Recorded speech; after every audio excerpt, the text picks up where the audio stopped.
Yeah, I'm losing my edge. I want to talk about trading, investing, and hedging the STIX. Love the competitions that are going on, the contest, all the cool stuff that's going on here at the small exchange. But at the end of the day, we didn't come up with the STIX for our health or to have any fun contests to give away T-shirts. We came up with it so that you could get the top names in the 4 subsectors. Let's put great products to work. Yeah, put them to work, because we put a lot of work into creating these freaking products. So get in there and trade biotechnology, retail technology, media and information technology with relatively equal weightings /STIX, depending on where you have your monies for trading. Also just search, small technology 60, or just bother whoever is the customer support at your brokerage and say to them, how do I get to these small technology 60 futures? Bother them. People bother me so much. STIX. Bother them a little bit. But yeah, we want you to pick up STIX here. And to do that, you have to get in there and trade. And here is what I'm looking at for trading the STIX. Now, it's only existed for all of 1.5 trading days here, Pete.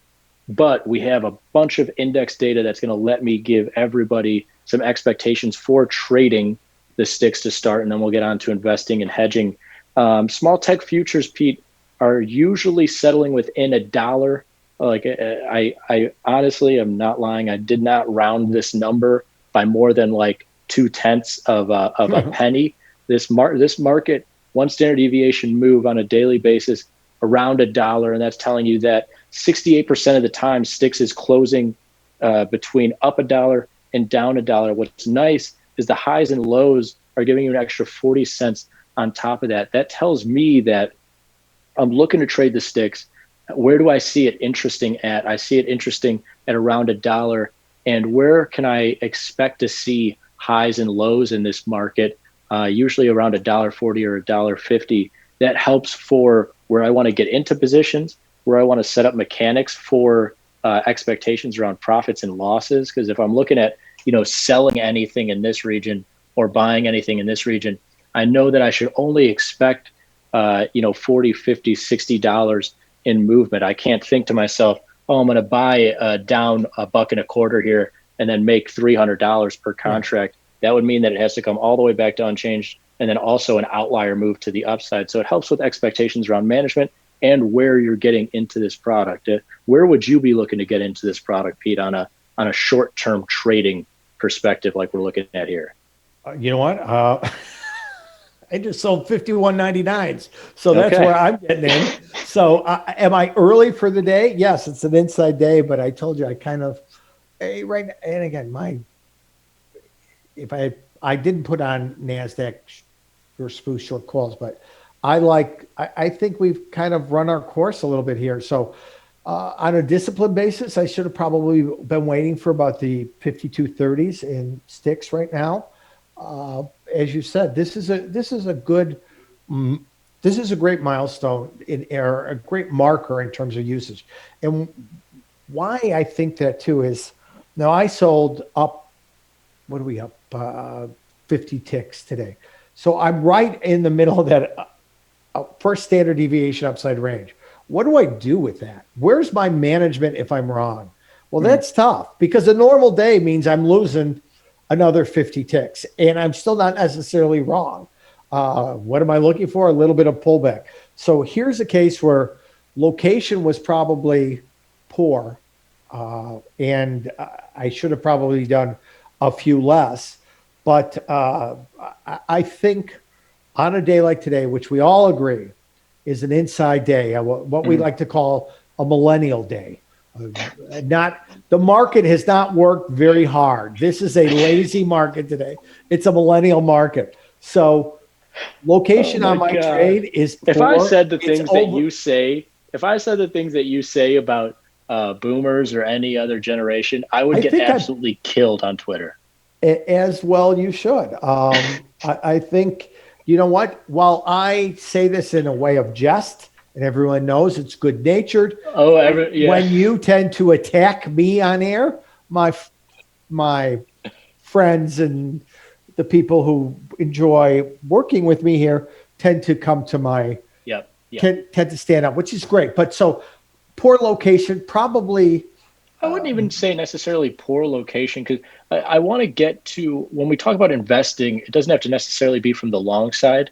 I want to iron out what your expectations are around this trade because this to me is this setup is for short term trades, but I think you're putting a little bit of this context around it and saying this market has appreciated so much from those mid March lows, and it's no longer seeing these big, huge upside days. It's getting a little bit tired up here. So what are you looking for in terms of timing and reversal, knowing that on a daily basis, the market moves around $1 on either side. When you go out to a month, you're seeing an average move around 3 or 4% to the upside, but the wiggle of around 11% around that, which would be about $5 here on a monthly basis for the STIX. I have a feeling you're somewhere in between that daily move of $1 and that monthly move of about $5 here. What are you looking at for timing and potential profits or losses for this trade? Timing, you're right. It's the extreme. I think what I've found is trying to pick tops here, which is what I'm doing, is better to what we've found, and your research has shown us that tops like this after huge moves, and this is a big move, 25% since May, take time to unfold, rollovers, so to speak, or trades lower. So what happens with that too, just by nature, is that expected move that you showed at 100 ticks comes into 75, 70, 65. Then my location on my trade today isn't so bad. What I'm doing right now with the trade I have is pretty much leaning fairly aggressively short.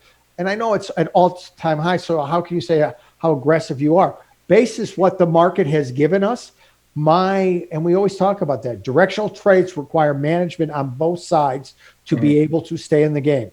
My choices to the upside are poor. Do I go to the daily expected range where I should actually be looking at being short, and that's my cover, or do I give it more rope? If that's the case, I should have an expectation of more to the downside. So I think that's really what I'm trying to say here.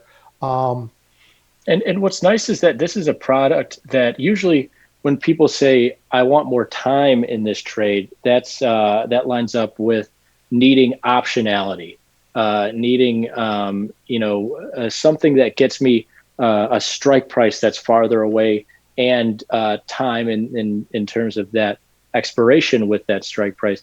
This product is so developed that you, just by the size of it, have more time than those traditional futures products. I was talking over the weekend with some traders out of Canada, and I was reminiscing, and I'm sure they didn't care, and now I'm going to bore everyone here. I was talking about how I would trade when I got to Tasty Trade, I would trade /ES, the E-mini S&P, thinking to myself, I'm looking to make or lose $200 in this trade. And Pete, I would be out of that trade for the better or for the worse in less than a minute or two. That's such an impossible trade to do. Exactly. I've talked to, I don't mean to cut you off, but so many guys have said, I know how to deal with a product that moves $1,500, $2,000 a day. I'm only going to lose $200 in it. And when you think about that, a daily move statistically is $1,500. How are you going to possibly pick the right $200? Statistically, you've just taken that 50-50 bet and made it dramatically against, working against you. So you're right. That is always the argument is, well, they can't tag me for more than $200 because I'm out. But probability wise, you've created a no-win situation. What's nice about this trade is you've given yourself more time because of that that construction of the product. And so whether I wanted to be long tech stocks because I just love biotechs and I think that there's more upside to be had, I can feel a little bit comforted in the fact that relative to NASDAQ or S&P futures, this market is moving a lot less on a daily, weekly, and monthly basis.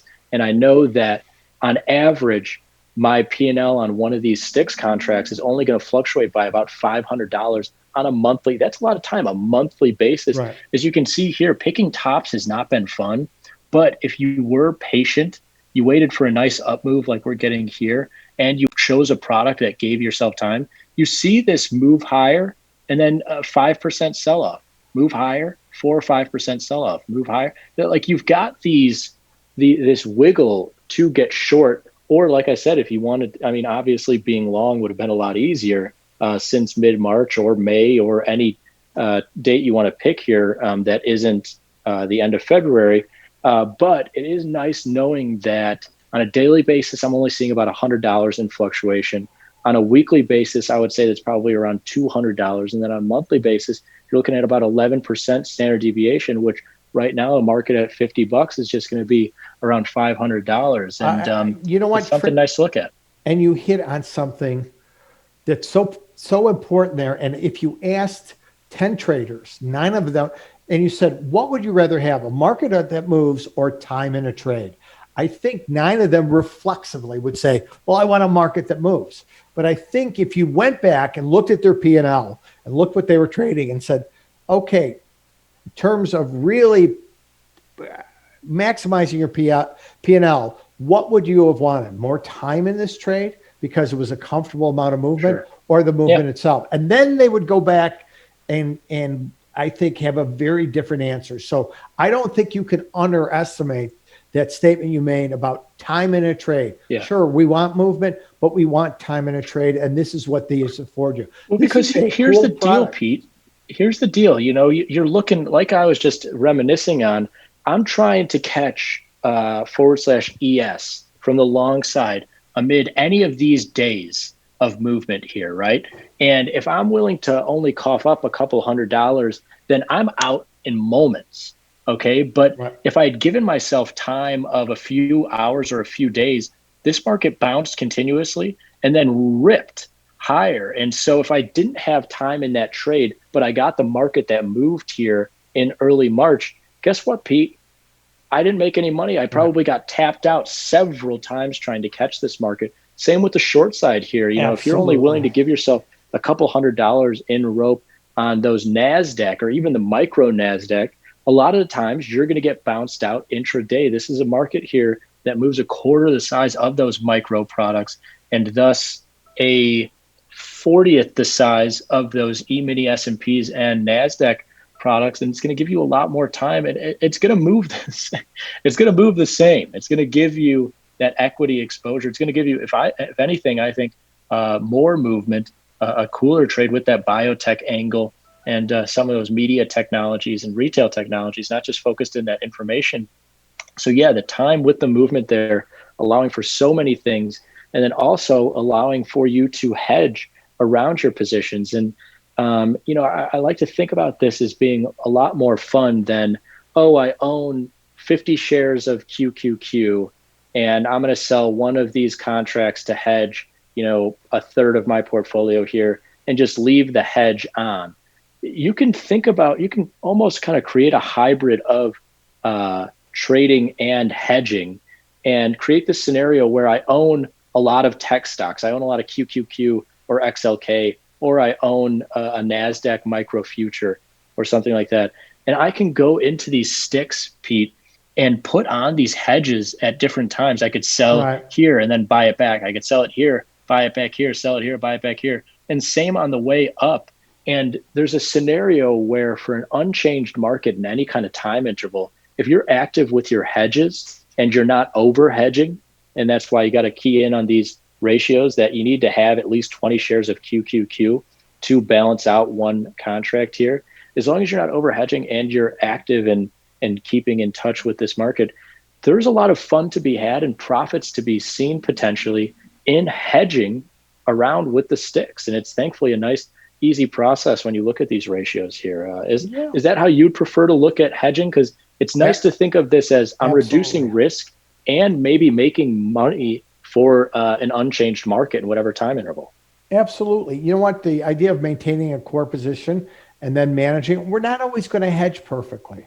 Yeah. So sometimes we're going to put it on the hedge, but remember the hedge is a tool. It's not meant to be a guarantee of payoff. What it is another tool to manage an overall, an overall opinion. So the ability to do that and scale up and down that hedge in an easy way.